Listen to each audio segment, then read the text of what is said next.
Hola, buenos días a todos. Soy la señora Ana del Jardín de Infantes número 17, Eugenia Tos de Asear, acá en La Rioja capital, y hemos decidido participar del concurso Frutea tu Escuela. Es por ello que primero se seleccionó la sección 4 años del turno mañana, y luego se buscó a una nutricionista que pudo hablar con las familias sobre la importancia de comer frutas y tener una merienda saludable en el jardín. Seguidamente, con la profesora de Educación Física, elegimos las disciplinas y deportes que ustedes van a ver en esta Villa Olímpica del Jardín 17. Bienvenidos. La fuerza en cada latido nos hizo seguir el mismo camino.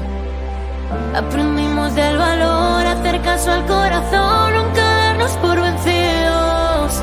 Mirando al frente seguimos la corriente que nos lleva al momento final. Compromiso y unión, hemos venido a luchar por lo que ayer.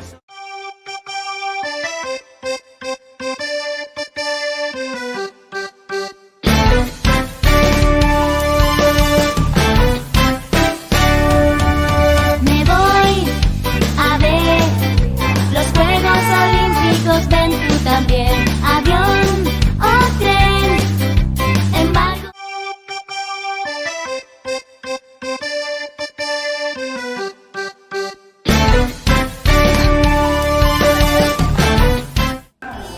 El plátano, si lo puedes comer en un rico licuado. Pregunto, ¿la fruta es rica? Bien. ¿Qué fruta más les gusta? Las frutas y vamos a conocer Bien. más. Banana. Ya llega la fresa, chiquita. ¿Qué fruta les gusta a ustedes?